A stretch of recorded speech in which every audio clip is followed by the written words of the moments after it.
하나님 말씀 읽도록 합니다. 시편 39편 1절에서 5절의 말씀까지입니다. 1절을 읽겠습니다. 내가 말하기를 나의 행위를 조심하여 내 혀로 범죄하지 아니하리니 악인이 내 앞에 있을 때에 내가 내 입에 재갈을 먹이리라 하였도다. 내가 잠잠하여 선한 말도 하지 아니하니 나의 근심이 더 심하도다. 내 마음이 내 속에서 뜨거워서 작은 소리로 읊조릴 때 불이 붙으니 나의 혀로 말하기를 여호와여 나의 종말과 연한이 언제까지인지 알게 하사 내가 나의 연약함을 알게 하소서.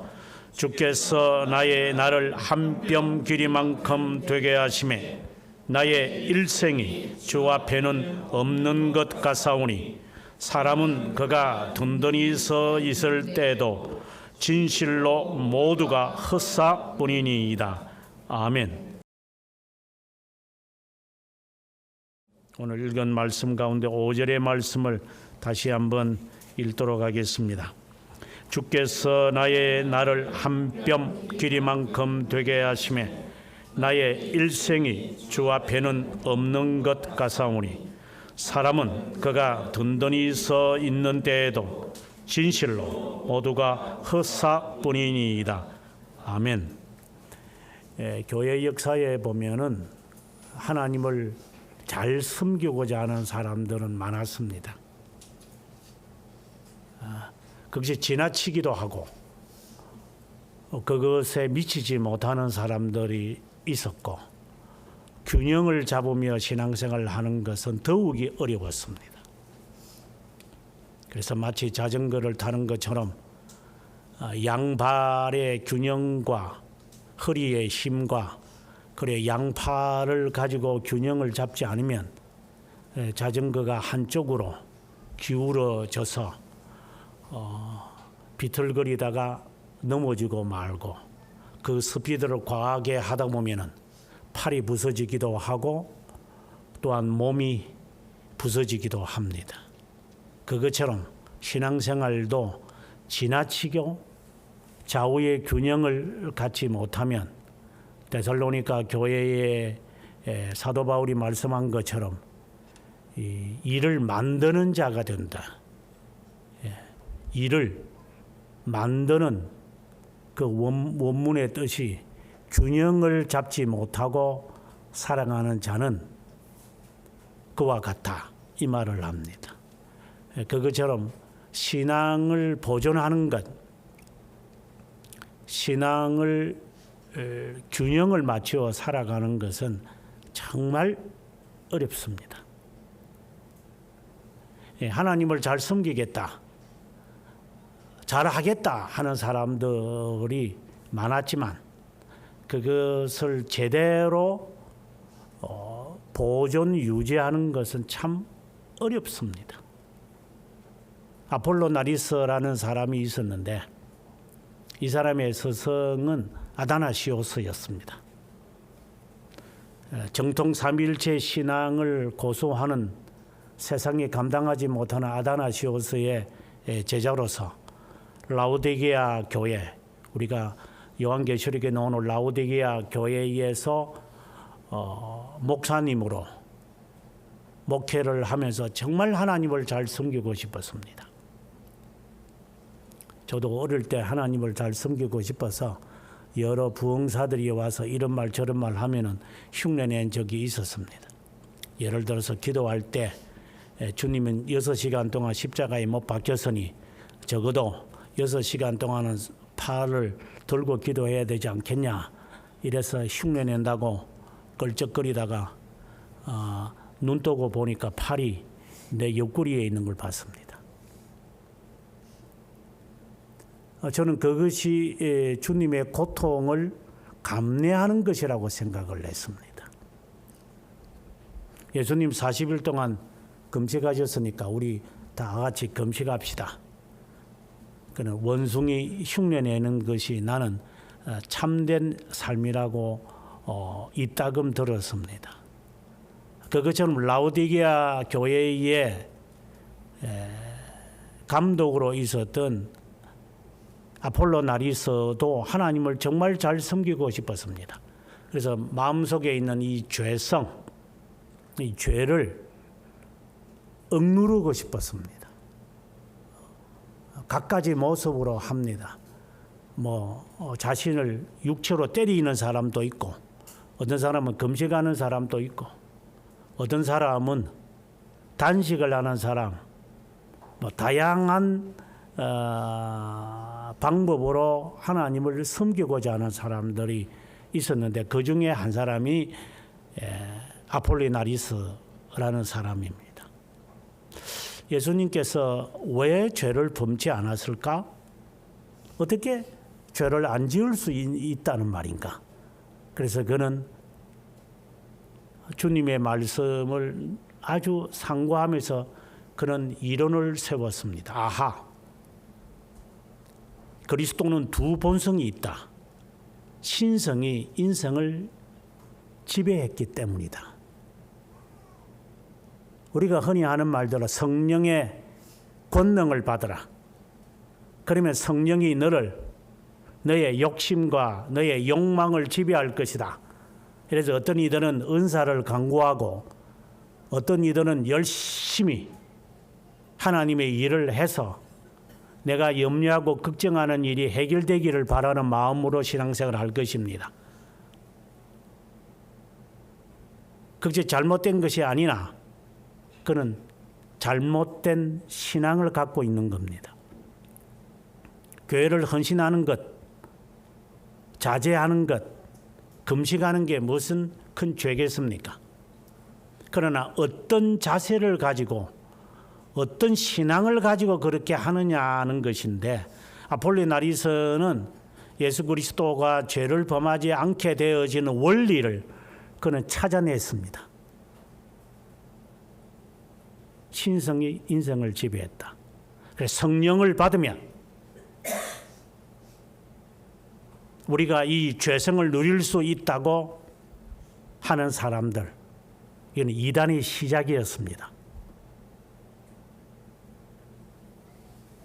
오순절파라든가 은사주의자들, 은사파들, 기도파들, 기도원파들, 다양한 자들이 기도해서 하나님께 능력 받아서 내 이 욕망을 다스릴 수 있다고 그렇게 달콤한 유혹을 우리들에게 합니다. 그 자체는 잘못된 게 아닙니다. 예수 그리스도도 늘 기도하러 가셨기 때문에. 그러나 자세와 신앙과 원리가 잘못된 겁니다. 성령을 받으면 성령이 나를 지배해서 성령이 다 해결해 주실 것이라고 하는 이 착각입니다. 이게 단성론 이단의 시작이었습니다. 성령 받으면 다 해결됩니까? 성령 받으면 다 지혜 받습니까? 성령 받으면 모든 병이 나아집니까? 성령이 임하면 나에게 부족한 것이 채워집니까? 어떤 사람들은 이런 이야기를 합니다. 참 쓸데없는 말들이지만, 어느 목사님의 교회에서 쫓겨났다. 그래서 기도원에 가서 금식기도하는 가운데서 하나님께서 목회자를 나에게 연결하셨다. 여러분 기도하십시오. 근데 맞는 말이라고 생각됩니까? 기도를 권하는 것은 옳습니다만은 그것은 그릇된 방법입니다. 기도가 만능이지만 기도가 해결해 준다고 한다는 것은 잘못된 겁니다. 겟세마네 동산에서 예수님께서 자신을 잡으러 오는 군병들이 있었습니다. 그래서 그 옆에 그동안에 잠을 자다가 군병들이 와서 예수님을 잡으러 오니까 이제 예수님을 위해야 되니까 평소에 칼을 차고 다니던 베드로가 칼을 빼서 내리칩니다. 아니, 군병 가운데서 군인을 내리쳤으면 이해는 돼. 군병들과 함께하는 졸개인 머슴을 하나 치놓고, 참 제가 한번 상상을 해보면 참 졸부면 졸부다, 쫄이다 하는 생각을 합니다. 찌르려면 그냥 연대장이나 군대장한테 가가지고 칼을 확 쑤시부리든지, 어디 졸졸졸졸 따라오는 방패와 무기 들고 졸졸 따라오는 그는 정 그냥 귀를 하나 착 자르고, 아이고 겁쟁이 같은 게, 그것도 주님을 위한답시고. 그래서 주님께서 그 마음을 아시고, 칼로서는 자는 칼로 망한다, 칼집에 조쳐라. 내가 지금이라도 아버지께 간구하여 12영 되는 천군 천사들을 내가 명하지 못할 것 같으냐. 주님이 침묵을 지키는데 네가 왜 나서서. 그래서 주님이 그에게 이미 하셨던 말씀처럼 네가 나를 3번이나 부인할 거다.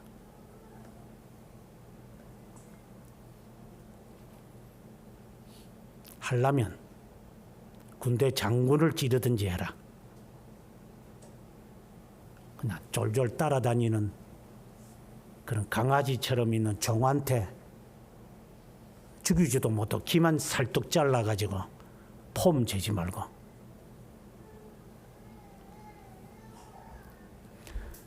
주님께서 그 진심 어린 그 헌신을 눈 감고 아웅거리는 것을 모르시겠느냐. 주님께서 침묵을 지키고 계시는데 네가 왜 설치느냐. 저는 베드로를 바라보면서, 물론 제가 베드로의 근처도 가겠습니까마는, 그러나 참 쫄장부는 쫄장부다. 나는 더 할 것 같아 하는 생각을 해봅니다. 하지만 그런 위선은 하지 마십시오. 흉내내지 마라 이 말입니다. 예수님이 6시간 동안 손들어 십자가에 못 박혔지 손든 것은 아니에요. 못이 박혔는데 손을 내릴 수도 없어서 한 것이, 그거하고 손들고 기도하는 거하고 무슨 상관이 있어요. 그런 깜짝 쇼해서 하나님을 속이지 마십시오.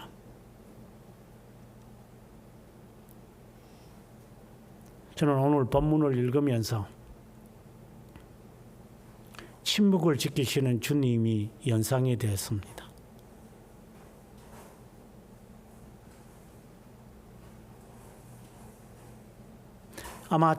아마 오늘 저희들이 찬송을 부른 것처럼 제가 그 현장에 있었더라면,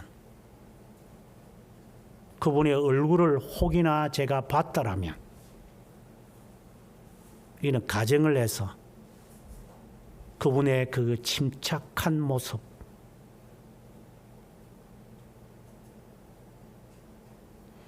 주님이 얼마나 답답하실까.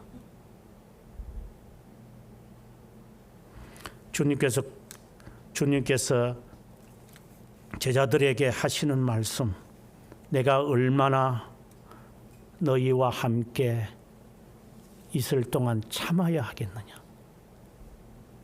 얼마나 하고 싶은 말씀이 많으셨다면 내가 얼마나 너희들을 기다려야 하고 참아야만 하느냐. 간질병에 걸려서 오는 그 환자 한 사람을 낫게 해주지 못해서 제자들이 왜 우리는 낫게 하지 못합니까? 라고 했을 때 하셨던 주님의 말씀이에요. 아마 우리에게 하시는 말씀 같아요.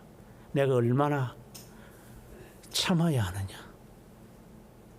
또 다른 말로 한다면 너 정말 진짜 불통이다. 어차피 갈 길을, 어차피 후회할 길을, 참 고집도 세다.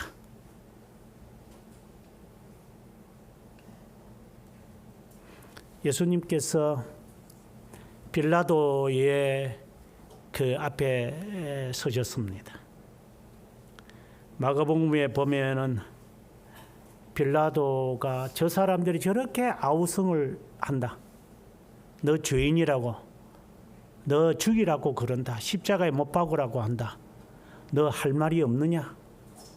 그때 주님은 아무 말도 안 했습니다. 왜요? 왜 아무 말도 안 하셨을까요?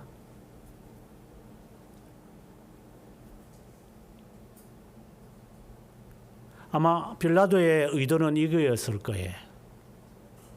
당신 억울하지 않느냐? 내가 봐도 당신은 죄가 없다. 근데 당신 보고 죽이라고 하는데 왜 말이 없느냐? 뭐라고 말을 해봐라. 주님은 아무 말도 안 했습니다. 그때 주님이 얼마나 힘들었을까? 뭐 말 없는 사람이 뭐 침묵하는 사람이다. 저는 그렇게 보지는 않습니다. 거기서 지 성격이지 뭐. 몰라서 말 안 하는 것하고 지 성격이 꽁 하는 성격이 있어서 말 안 하는 건데 그거하고 오늘의 말씀하고 비교하지 마십시오. 네가 할 말이 없어서 말을 못하는 거하고 그하고 처지가 전혀 다르죠. 말 없는 사람을 말하는 게 아닙니다. 침묵을 말하는 겁니다. 학생들 보고 any question? 이렇게 물어보면 학생들이 질문을 못합니다. 알아야 질문을 하죠. 미국에서 공부할 때도 언제든지 교수들이 질문합니다. any question? 그러면 제가 뭘 제대로 알아들었어야지 영어로 질문하고 싶은데 무슨 내용을 내가 알아들었는지도 모르는데 무슨 질문을 하겠어. 그냥 가만히 있으면 꽁지는 안 하니까 그냥 가만히 있는 거죠. 몰랐어. 좀 알면 또 이제 또 아는 체 하겠죠. 정말 궁금해서 묻는 것이 있지만 일반적으로는 몰라서 묻는 것일 수도 있고 아니면은 더 알고 싶어서 묻는 것일 수 있는데 그것도 어느 정도 알아야 질문을 하죠. 그런 침묵하고는 다릅니다. 사람들 앞에서는 가만히 있다가 집에 가가지고는 얼마나 시끄럽게 하는지 그런 성격하고는 다릅니다. 지 아는 자 만나면 그냥 수다를 가지고 밤새도록 떠는 거라든가 그리고 사람 앞에 가면 그냥 요조숙녀처럼 가만히 있는 거나 그런 것을 말하는 게 아닙니다. 주님은 침묵을 지키셨을 때 그의 심정은 어땠을까? 이 답답함이 어땠을까? 내가 얼마나 답답했겠느냐? 그것을 우리가 이해할 수 있을까?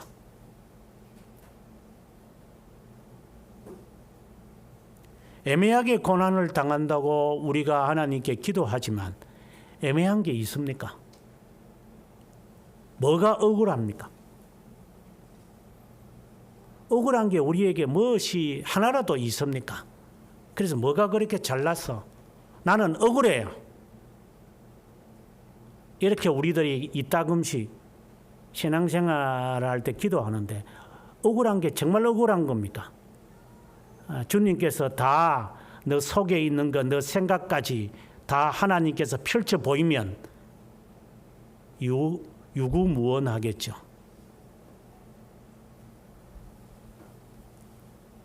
우리는 침묵이라는 것이 쉽지 않습니다. 이 말은 예수님을 닮는 게 어렵다라는 말입니다. 그러나 닮아야 합니다.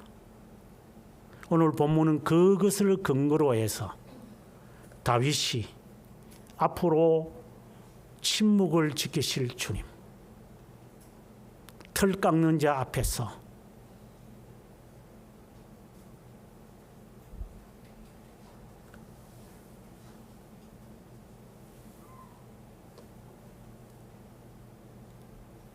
자기를 죽이는 자들 앞에서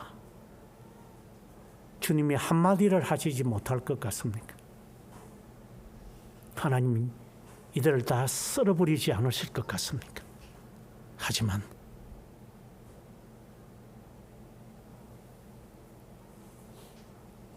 틀 깎는 자 앞에 있는 착한 어린 양처럼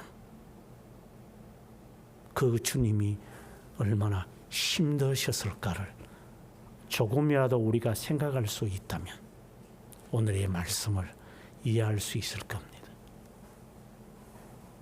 오늘의 이 말씀은 38장과 짝을 이룹니다.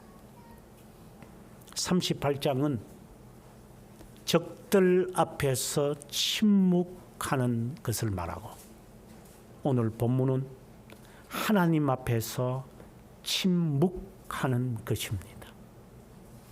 침묵하는 이유는 경우가 다릅니다. 38장은 경우가 같습니다. 38장과 39장은 다 죄에 대한 겁니다. 적들 앞에서 내가 침묵을 지키는 이유는 내 죄가 더 큰데 그래 큰 소리 치지 마라. 이 말은 변명되지 마라. 그것에 대한 양심의 가책을 말하는 것이고 39장 오늘 본문에서는 네가 하나님 앞에서 침묵을 지켜야 하는 이유를 우리들에게 말합니다. 동일하게 죄 때문입니다. 하지만 접근 방법이 다릅니다. 한편으로는 억울한 것이 있어서 할 말을 잃어버린 경우도 있겠죠. 그것은 38장에서 하는 이야기입니다. 그냥 속이 불붙는 것 같습니다. 억울하니까. 그냥 말은 하고 싶은데 말은 못하겠고 말을 한다고 해서 말을 알아들을 것도 아닌데 이 원통함을 어디다가 내가 풀어놓을 것인가? 이 속에 불 붙는 것과 같아. 이 불이 이 속에서 난다. 이 38장 전체가 그런 내용입니다. 너무 힘들다. 그래서 화병이다 이런 말을 합니다. 그래서 목사님들이나 사모님들이 죽고 나서 해부해 보면 아마 속에 다 불탔을 것이다.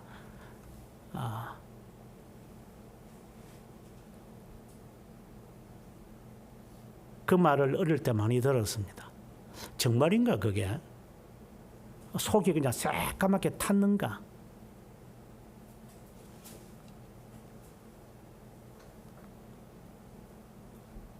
아마 그럴 것 같아요. 속이 새까맣을 것 같아요.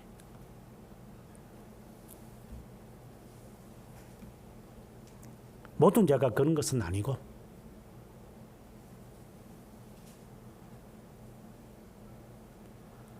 (39장에) 특별히 하나님 앞에서 자신이 과거에 범한 죄들 때문에 변명의 여지가 없다는 사실을 인식하기 때문에 그냥 가만히 있자. 근데 이 속이 불붙어요. 3절에 보면은 내 속이 뜨거워서 말을 하고 싶은데 못할 것 같아. 칼을 빼고 확 찌르고 싶은데 못할 것 같아. 팍 퍼부어서 그냥 될 대로 되라 이렇게 말해서 하면 이게 부메랑으로 다시 돌아올 것 같아서 그냥 속에만 있는데 이게 갇혀 있는 것 같아요.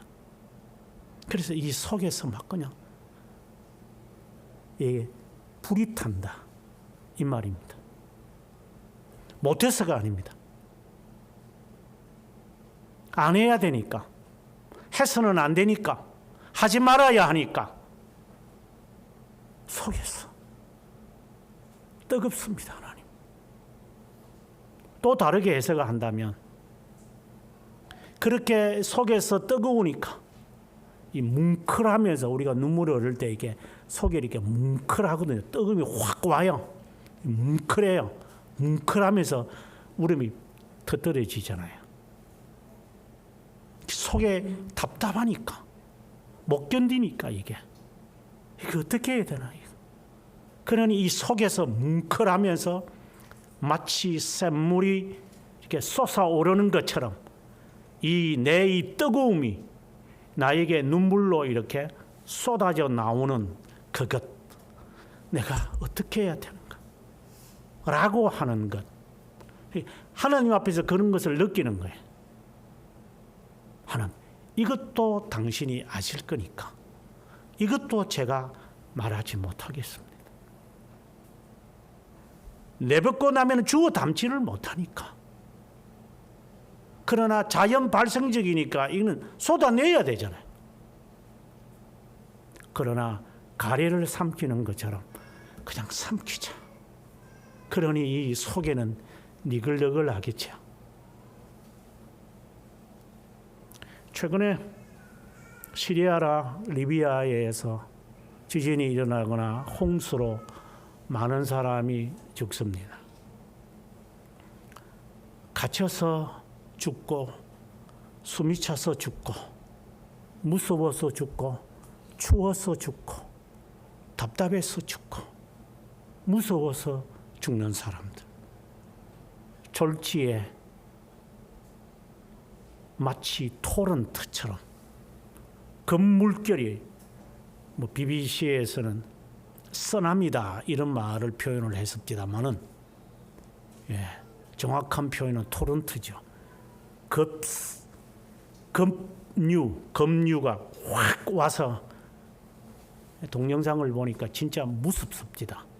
그냥 서서히 오는 것도 아니고 그냥 모든 것을 다 쓸어버리는데, 그래서 사람이 저렇게 죽을 때 그 마음이 어땠을까?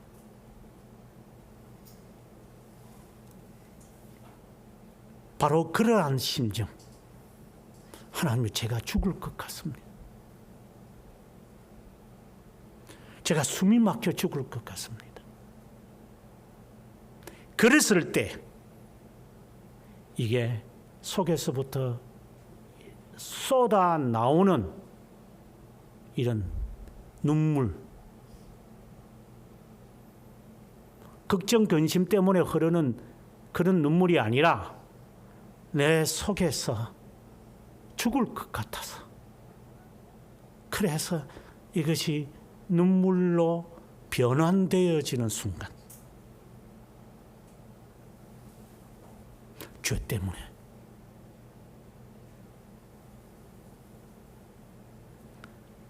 우리가 이것에 대해서 한 번이라도 경험을 해봤는지. 죄 때문에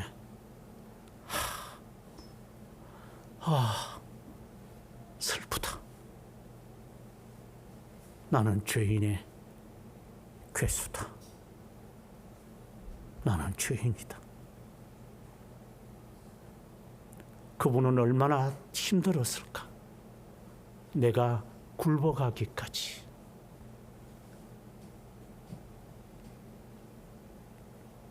이 사실을 아는 다윗은 이제 하나님 앞에 가서 말하기 시작합니다. 내가 말하기를 내 행위를 조심할 것이다. 내 행위를 꼭꼭 씹어볼 거다. 이제 다시 말해서 행동 거지를 내가 살펴서 할 것이다. 그리고 내 혀로 함부로 말을 하지 않을 것이기에 나는 결의한다. 내 이제 함부로 혀를 놀리지 않겠습니다. 악인이 내 앞에 있는 한 나는 이것을 지키겠습니다. 우리말에는 악인이 내 앞에 있을 때 했지만 악인이 내 앞에 있는 동안, 있는 한 내 입을, 내 혀를 제가 조심하겠습니다. 이 말은 유혹을 받는 것이라는 것을 내가 아는 동안 제 행동 거지를 조심할 것입니다. 어떻게 보면 맹세라고 봐요. 그래도 자신이 없어서 안 해야 된다, 하지 말아야 한다, 해서는 안 된다 라고 하지만 그래도 이게 잘 안 되니까 마치 맹견에 포구를 씌우는 것처럼, 입마개를 하는 것처럼 하나님이 제가 입을 막아버리겠습니다. 그래서 남을 물지 못하도록 하겠습니다.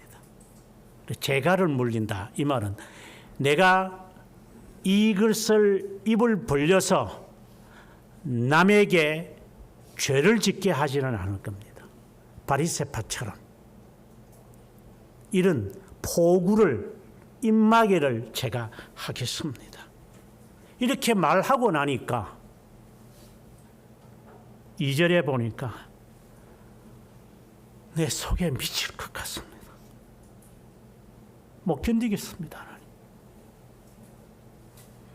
이것이 옳은 것인 줄 알고 선택을 했는데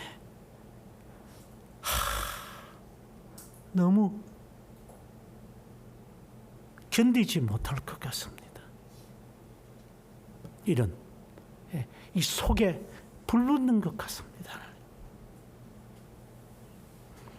내 근심이, 이거는 정신적으로나 그리고 육체적으로 함께 오는 이 고통이 있어요. 그냥 육체로 당하는 고통이 아니라, 여기서 근심이란 말 자체가 좀 부족한다는데 그냥 번민, 이래 번민이라 합시다. 고뇌는 좀 그렇고 근심보다는 좀 더 강도가 있는 번민. 내가 너무 정신적으로, 육체적으로, 정신도 압박을 받으니까 내 몸이 그냥 아프다. 이런 이 고뇌를 겪는 것 같아요. 번민이 왔다 이 말입니다. 하나님, 제가 어떻게 해야 돼? 그런데 이 정도까지 가려면 신앙에 매우 성숙도가 있는 거죠. 예수 믿어서 뭐 내 속이 뜨거워지는 뭐 이 정도의 경험이 없이는 예수 예자도 꺼내지 마라. 그냥 오늘 이 본문에 여러분 좀 뭔가가 당기는 게 있습니까? 한번 겪어봤습니까?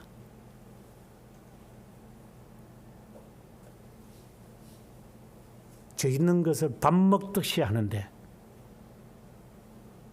양심의 가책이라도 있겠습니까? 도둑질하는 놈들 보십시오.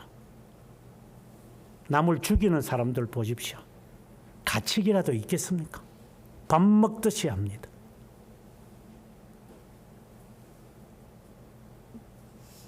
그러나 하나님의 선택된 자라면 18명을 죽인 살인자라도 이제 주님 앞에 나온다 그러죠.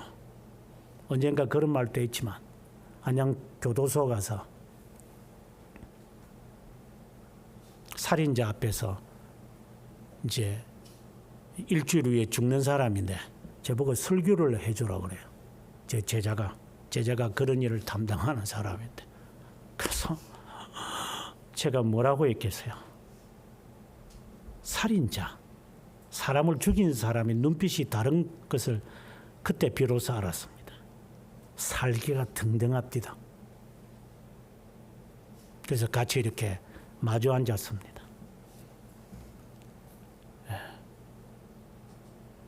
뭐 제가 경험이 없으니까 무슨 할 말도 없고, 저 사람은 죽을 날이 앞에 있으니까 할 말도 없고, 그래서 제가 비로소 입을 열었습니다.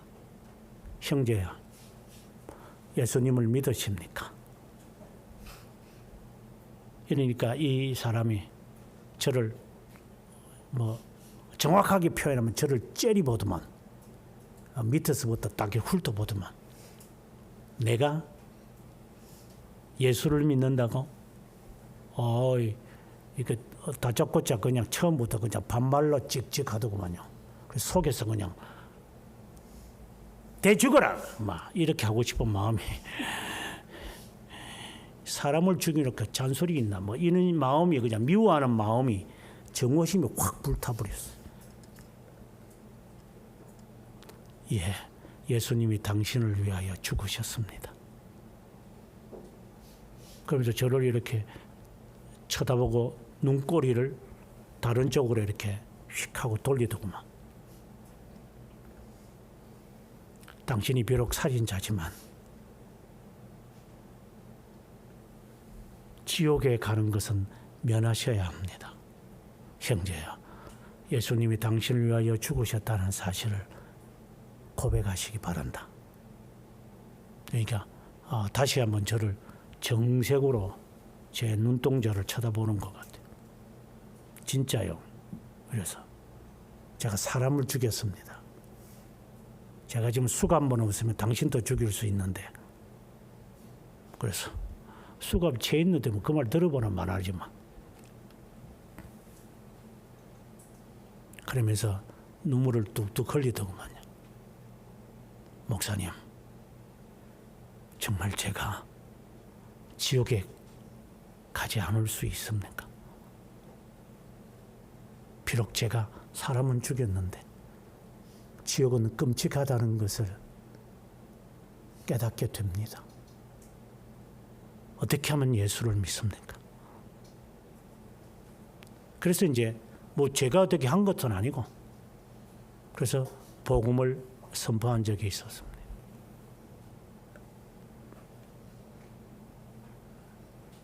속에서 불붙습니다. 죄를 토로하지 못하면 내 속이 숨이 막힙니다. 이게 정상입니다. 그래서 나중에 제가 1시간 반 정도 이제 했는데,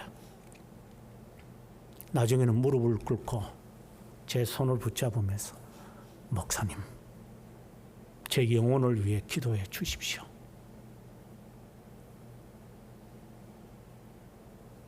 지옥은 면하게 해 주십시오.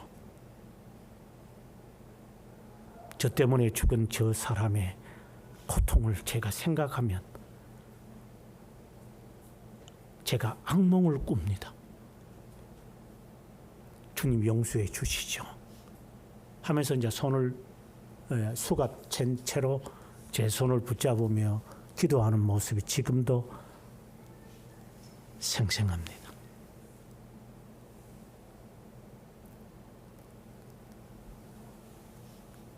그 죄에 대한 그 공포, 그것에 대해서 받아야 할 저주, 그것에 대한 처벌, 이것이 얼마나 나를 중압감을 주는지, 내가 속이 답답해서 견딜 수 없습니다. 여러분에게 다시 묻습니다. 한 번이라도 이런 경험을 해봤습니까? 죄에 대한 이 중압감, 속된 말로 말하면 미칠 것 같습니다.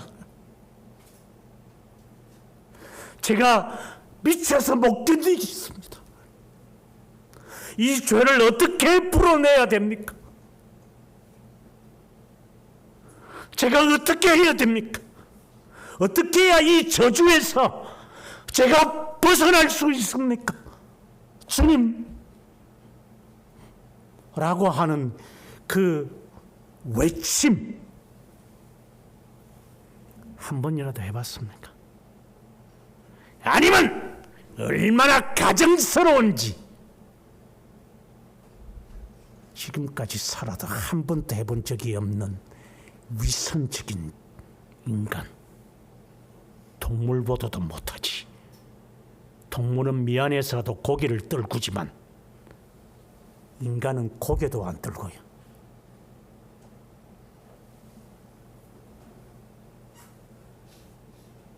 개들은 잘못하면은 꼬리를 감춰서 구석이라도 처박혀 있지만 이것들은 죄를 범해도 죄가 뭔지 모르고 죄를 지어도 더 오리발을 내밀면서 고기를 지켜들어요. 그래서 핍박하고 잔인하게 하나님이 있으면 한번 해봐라.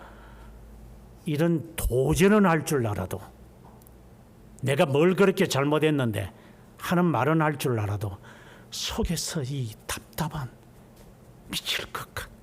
자다가도 벌떡 일어나서 하나님 음식을 못 먹겠습니다. 아니 먹지만 삼키지 못합니다. 하나님 이 답답함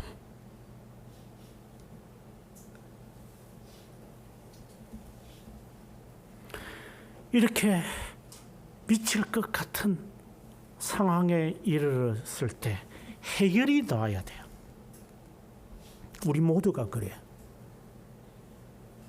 마치 우리 찬송 부르는 것처럼 웬 말인가 날 위하여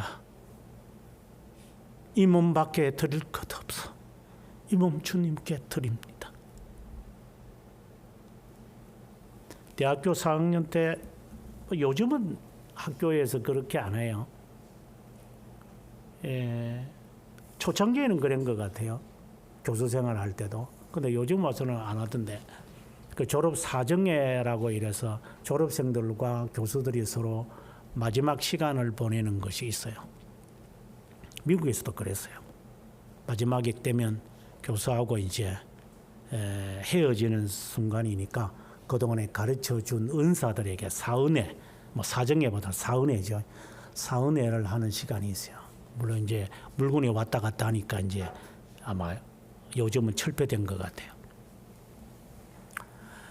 대학교 4학년 때 이제 사은회를 하면서 그때 제 동기들 신학과니까 함께 우리가 같이 손을 붙잡고 교수들 앞에 이렇게 해서 비장한 각오를 말했습니다. 교수님들 지켜봐 주십시오. 우리가 바른 신학생 목회자로 살겠습니다. 부끄러운 제자 되지 않겠습니다. 이러면서 저희들이 함께 불렀던 게 이제 그리스도보다 더 사랑할 것 없네. 근데 그 찬송을 눈물로 우리가 불렀던 기억이 납니다. 해결점이 있어야 됩니다. 이렇게 울부짖고 속이 답답하면 이제 다윗은 그 해결점을 찾습니다.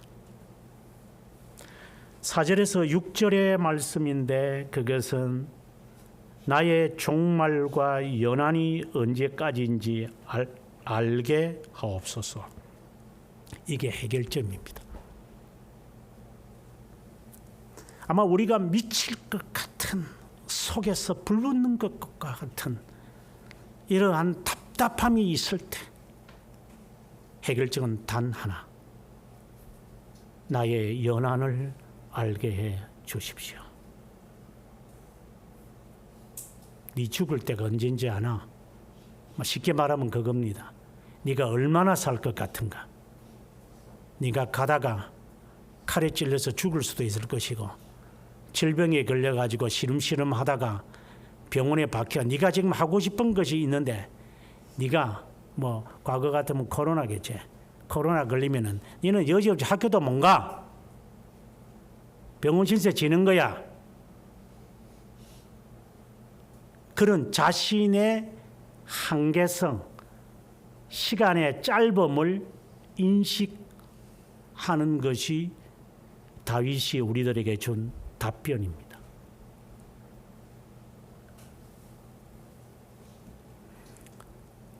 예수님께서 매일 밤 새벽까지 기도하셨다 이랬어요. 정말 상상이 안 됩니다. 매일 밤. 그래서 풍랑이 일은 그 갈릴리 바다 선상에서 주무실 정도로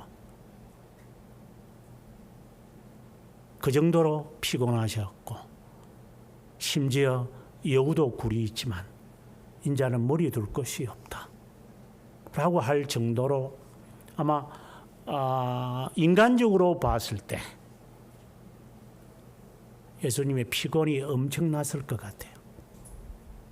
언젠가 제가 우스갯소리도 한번 했지만 사람이 피곤하면 10분, 5분 정도 잠자는 것도 피곤이 풀린다. 그래서 예수님이 그 피곤은 아마 산적해 있었을 것 같아요. 그래서 주님께서 매우 피곤하셨을 것이라는 것은 상상이 돼요.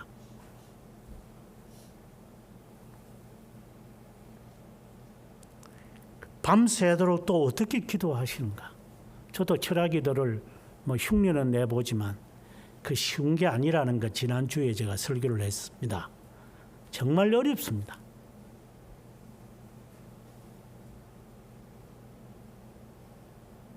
밤새도록 주님이 어떻게 견뎌낼 수 있을까? 앞서 말할 때 아폴리나리스가 성령 받으면 모든 걸 지배하고 신성이 인성을 지배했다 이렇게 이야기를 사람들이 하는데 그는 전부 가설이고 가짜고 거짓말입니다.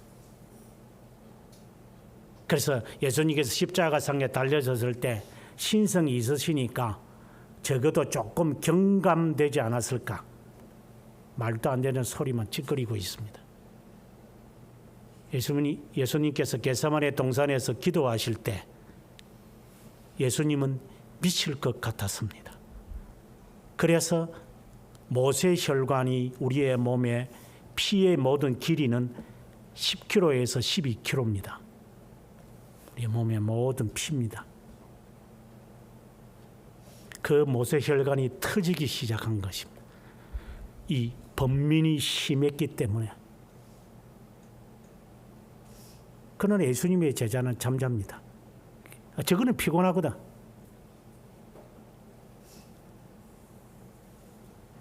나와 함께 조금 더 기도할 수 없더냐. 자빠잡니다. 주님이 또다시 핏방울이 이 모세혈관이 터져서 핏방울이 돼서 온몸이 벌겋게 피가 그냥 흘러나온 그 모습으로 다가와도 자빠잡니다. 나와 한순간도 같이 기도 못하느냐. 피곤하니까 자빠잡니다. 이게.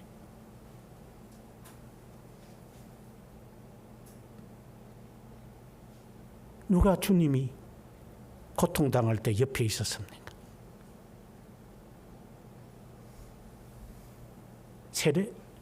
사도 요한이요. 그래서 예수님 심판받을 때 도망갔을까요? 예수님 제자 어느 놈이 예수님과 함께 잡히러 갔습니까? 우리도 마찬가지일 겁니다.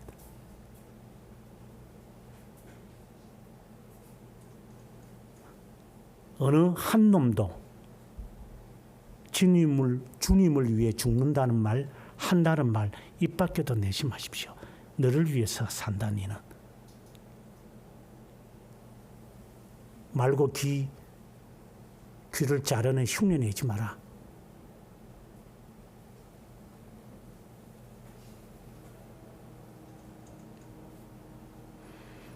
주님이 밤새도록 뭐 하셨을까요?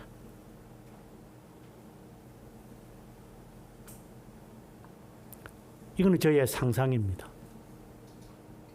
주님, 이제 제 기한이 얼마 남지 않았습니다.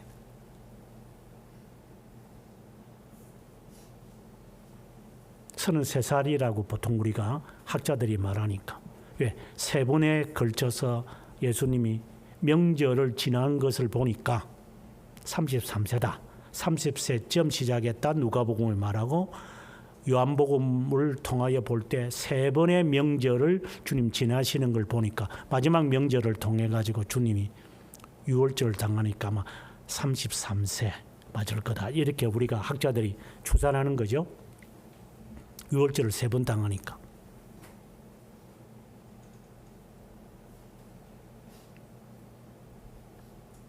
주님, 저에게는 시간이 얼마 없습니다. 아버지, 그러나 이들은 여전합니다. 이거는 저의 상상이라고 했습니다. 이들은 깨닫는 것도 없습니다. 이들은 나를 버리고 다 도망갈 겁니다. 인간적인 이야기입니다.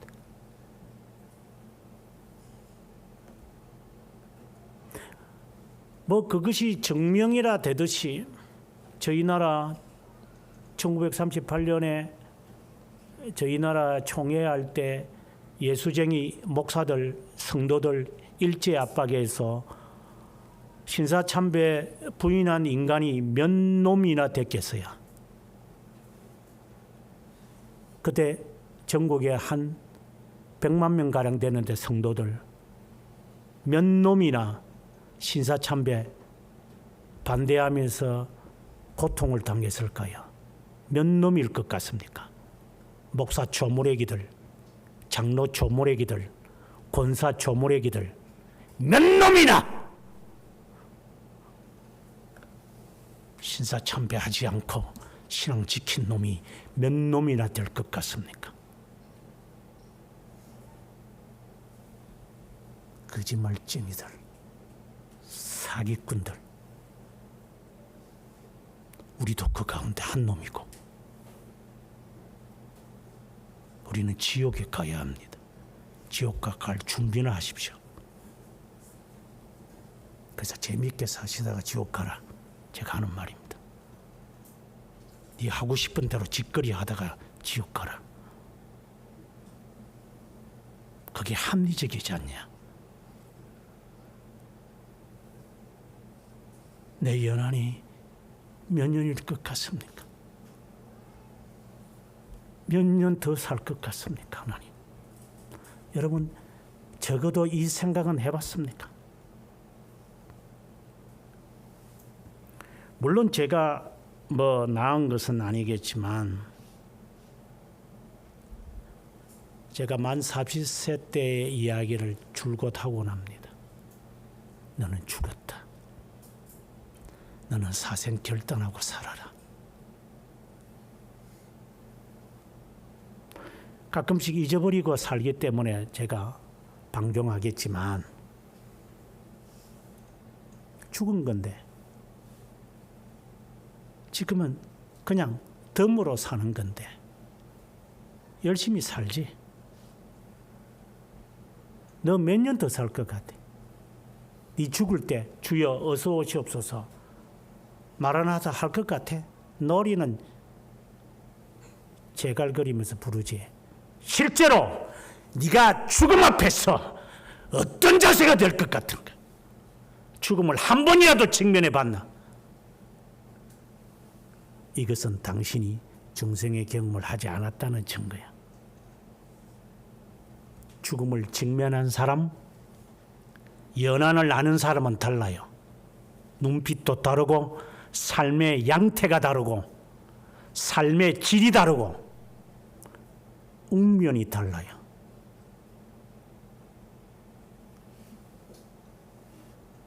이 속에서 답답하, 이 무슨 어디서 해결해야 됩니까? 라고 했을 때 나의 연한을 알게 하신 것 감사합니다. 이것이 그의 답이었어요. 내 연약함을 알게 하옵소서. 내 날이 한 뼘 길이, 한 뼘이니까 4인치겠지. 내 일생이 주 앞에는 없는 것 같은데 모든 것이 헛사입니다. 그림자와 같습니다. 이것을 안다면 적어도 이러한 것에서 그가 자신의 삶을 정립하고 있는 사람이라면, 죽음을 앞두고 있다라고 하는 사람이라면 행동 거지가 다릅니다.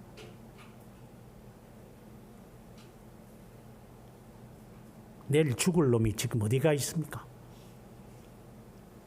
내일 죽을 놈이 친구들하고 산보 다닙니까? 내일 죽을 놈이 앉아서 펍에 앉아서 맥주를 마십니까? 내일 죽을 놈이 마지막으로 뭐 영화에 보니까 어느 깡패 한 놈이 죽을 때 뭐 야 담배 한 대 돌아야 돼. 미친놈. 그게 말이라고 영화를 만듭니까? 이 깡패 같은 놈들. 죽일 놈들. 정말 죽음을 앞둔 사람들은 마지막으로 한 걸 하고 가겠다. 지옥 가기가 무섭제니까.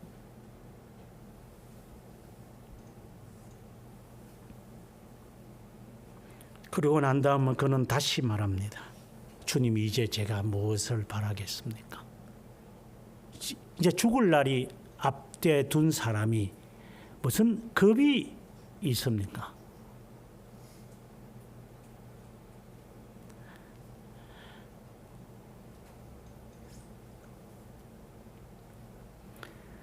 내 소망은 당신 안에 있습니다. 이게 자연스러운 겁니다. 주님의 뜻이라면 제가 이것도 하고 저것도 하겠습니다.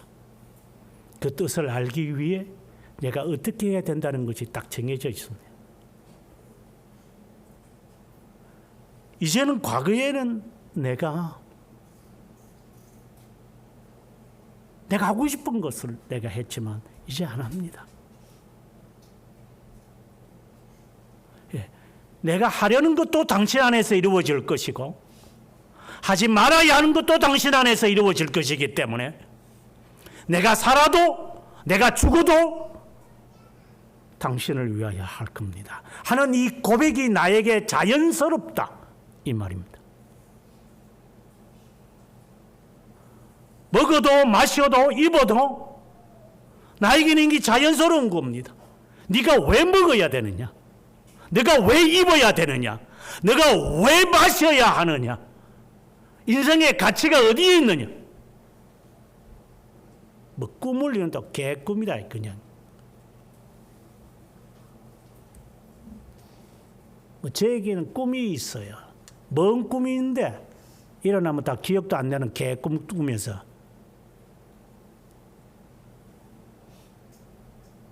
욕망 때문에 하는 거지.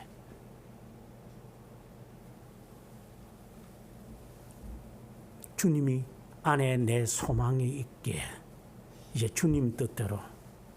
그래서 찬송가인가 복음성가에 보면은 보통 이렇게 기도할 때 그렇게 우리들이 해요. 주님 뜻대로 살기로 했네. 주님 뜻대로 살기로 했네. 주님 뜻대로 살기로 했네. 이 찬송이 그냥 자연스러운 거예요.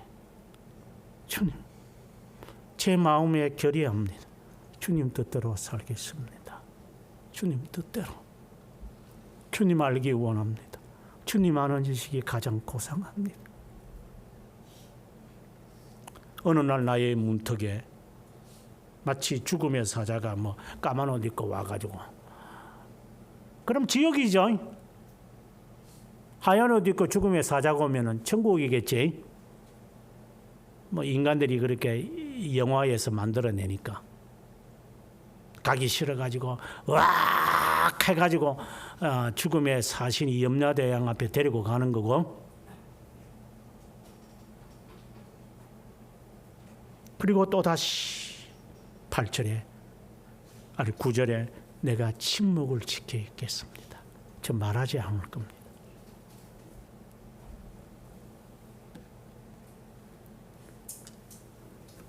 억울하면 주님이 억울한 거지 제가 억울하겠습니까? 힘들면 주님이 힘들으셨겠죠. 제가 돌아오기까지 정의는 힘 안 듭니다.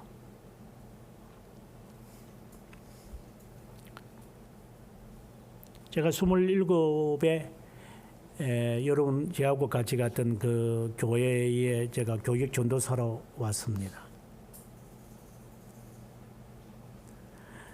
그때 당시에 담임 목사님이 이제 정말 부지런하신 분 같아요. 지금 그때 나이가 52인데 지금 생각하면 나이도 젊은 게 그냥 이런 생각이 듭니다만은, 예, 그때 당시에 52이면 엄청난 나이니까. 그래서 목사님이 무거운 거 들면, 목사님, 그거는 저희들이 하는 겁니다. 이렇게 하면서 저희 동역자 친구들하고 다 20대 후반이니까 구정일 이런 거 이런 거. 그래서 했던 기억이 납니다. 실제로 50 중반이면 새파란 애잖아요. 팔팔한 나이죠. 50대 중반이면.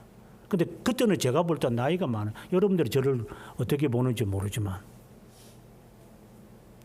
그래서 나이 많으신 분이 이렇게 노동을 하려고 하니까 교회에 이래서 허들의 일들을 한다니까 그게 용납이 안 돼서 대신 저희들이 땀을 흘리고 양복 입고 갔다가도 땀 뻘뻘 흘리는 것에도 목사님 괜찮습니다.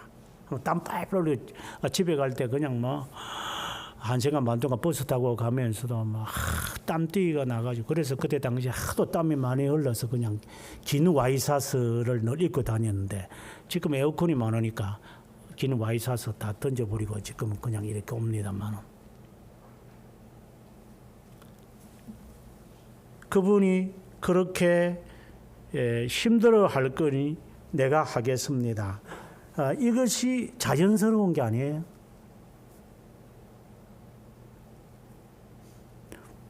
비록 그분이 힘이 있다 하더라도 아껴 놓으셔서 그냥 하시죠. 대신 제가 하죠. 젊은 놈이 해야지 나이 드신 분이 하겠습니까? 이것이 자연스러운 게 아닙니까? 그럼 우리가 하나님 앞에서 우리의 자신을 하나님,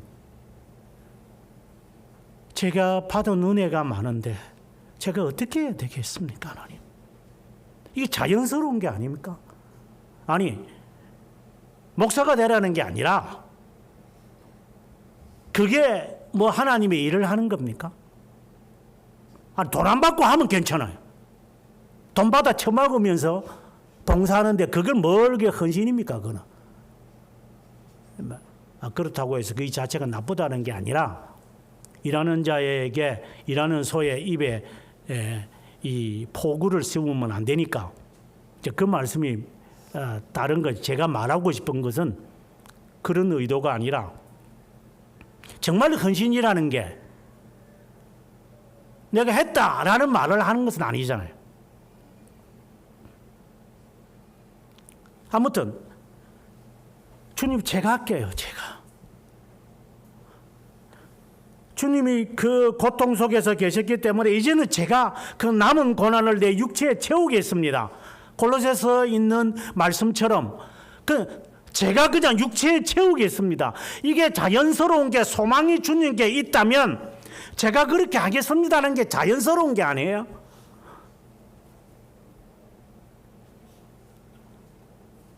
우리에게 나타나는 현상이 뭡니까? 정말 내 소망이 주님 안에 있는 게 틀림없습니까? 맞습니까? 주님 뜻대로 산다는 것이 분명한 선택입니까?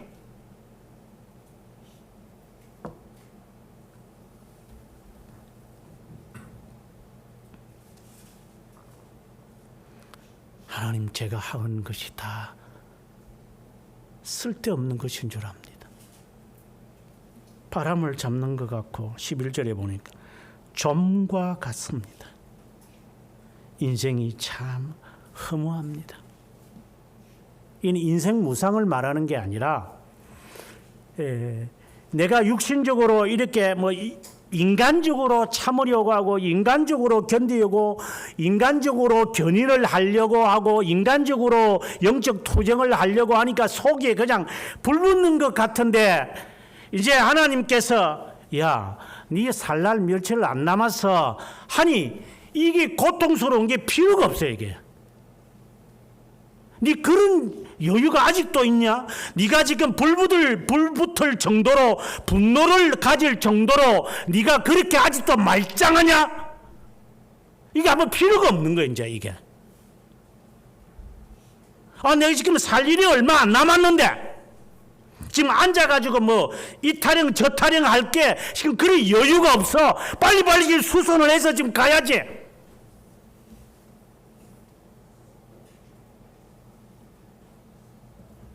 이따금씩 제 모처인이 월남 145대 때 월남했던 이야기를 하더라. 그래, 어머님은 뭘 갖고 탈출하셨어요? 그때 병원에 계셨으니까 그냥 군인들이 지금 중공군이 쳐들어오니까 빨리 피해 가야 한다. 이래서 이제 황해도 사료원에서 이제 군용버스 탔다가 서울로 와서 이제 한강대교를 지나는 기차 타고 급하게 내려왔대요. 다시 올라갈 거라고 생각이 돼요. 저희 아버님도 그러더라고. 내가 다시 내가 고향으로 돌아간다. 그때 저희 아버님 고향이 평양이었는데 그 평양에서 멀리 떨어져 있었는데 그래서 저희 작은 아버님하고 헤어져서 탈출했어요. 저희 작은 아버님은 평양에서 출발했고 저희 아버님은 다른 정확하게 이제 기억이 안 납니다만 거기에서 출발을 했어요. 다시 돌아온다고 생각을 했어요. 그때 당시에 이 인민군들 공산주의자들이 하는 그 작태를 다 봤대요. 어떤 놈들이 그래 지금 운동권에 있는 놈들하고 비슷해요. 하는 짓거리들이. 저는 뭐 공산주의자들 제가 본 적은 없지만 아버님의 이야기를 듣고 어머님의 이야기를 들었을 때 지금 저렇게 하는 짓거리 하는 놈들하고 똑같아요. 비슷한 놈들이들. 그래서 더 정오스러워요. 그냥 북한 가서 살면 돼, 그냥. 왜 여기에 살라 그래? 저는 마음이 그래. 야, 임마, 올라가서 살아라, 그래. 김일성 수령 뭐 어쩌고 저쩌고 하면 그냥 가서 내려오지 마라. 그냥 거기서 살아. 왜 여기 내려와, 임마? 오입제도 아니고. 돈은 여기서 다 받아 처먹고, 거기 가서 돈 갖다 주는 놈들. 왜 여기 있어, 그냥. 가. 저는 개인적으로 그렇게 말하고 싶은 사람의 마음입니다.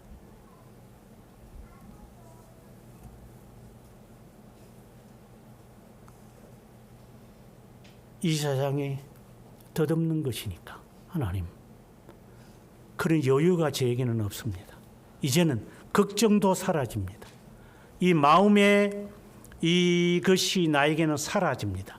그때 평화가 오는 거예요. 우리가 억눌린 이 억울함이 여러 가지로 오겠지만 이 속에 불 붙는 것이 있다면 답은 하나. 너 연한을 알아라. 네가 언제까지 살 것 같으냐.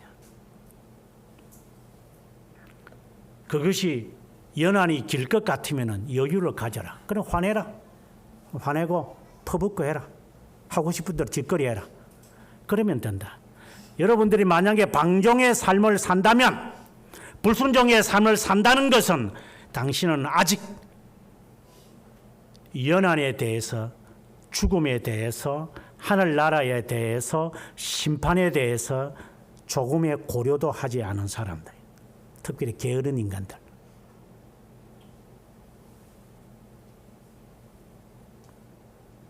이것이 다윗이 우리에게 주는 답변입니다. 주님은 그것을 알고 계셨기에 빌라도 앞에서도 나는 여기에 죽으러 왔으니까 죽여라. 겟세마네 동산에서 내일 죽을 것을 주님은 모레 죽을 것을 준비하셔야 하니까 밤새도록 주님 끌려다녔잖아요. 오늘은 헤롯 앞에, 내일은 제사장들 앞에, 그 다음에는 빌라도 앞에, 다시 대제사장들 앞에 이렇게 끌려다니시면서 밤새도록 채찍 맞고 침뱉음 당하고 강목으로 터지면서 아마 사람이 죽을 수 있는 데까지 주님이 당하셨을 거예요. 그러나 주님은 그 연한을 알고 계세요? 나는 죽으러 왔으니까.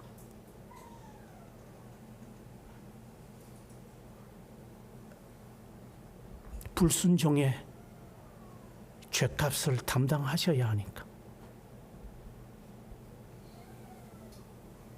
그래서 그 고통을 견디신 거지. 아폴리나리스처럼 신성이 인성을 지배했다는 이 망령된, 성령의 충만 받으면 일이 다 해결된다라고 하는 이 망령된 짓거리, 어려움과 괴로움을 직시하십시오. 약 먹고 해결하려고 하지 말고 몸뚱아리로 견딜 수 있는 한 견디십시오. 피하려고 움츠리지 말고 어려움을 직면하십시오. 나를 잡으러 오는 사람이 있다면 도망가지 말고 내가 여기 있습니다. 연한을 알고 있는 사람이기 때문에 그게 가능한 거예요. 쫄장부들은 그 조금 연장하려고 그러겠지. 조금 더 뭐 살면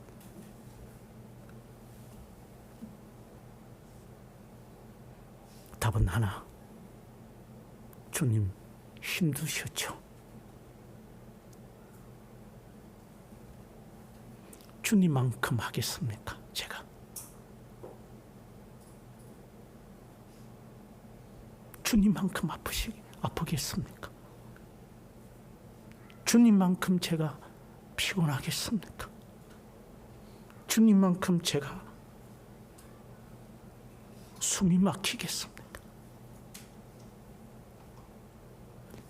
조금이라도 생각이 든다면 벗어날 길은 한 길밖에 없어요.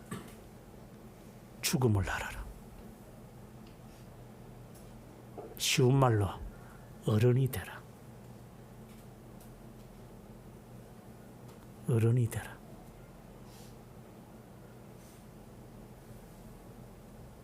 그때 마음에 평안이 올 겁니다. 그래. 그때 주님을 이 말 자체도 좀 조심해야 되지. 주님, 이제 주님을 조금 아는 것 같습니다. 그때는 평화의, 평강의, 환희의 찬송이 막 흘러나와요. 이제는 이 복통이 터져서 억울함이 아니라, 그래서 흐르는 눈물이 아니라, 이제는 평강의 눈물이 나를 지배하는 거예요.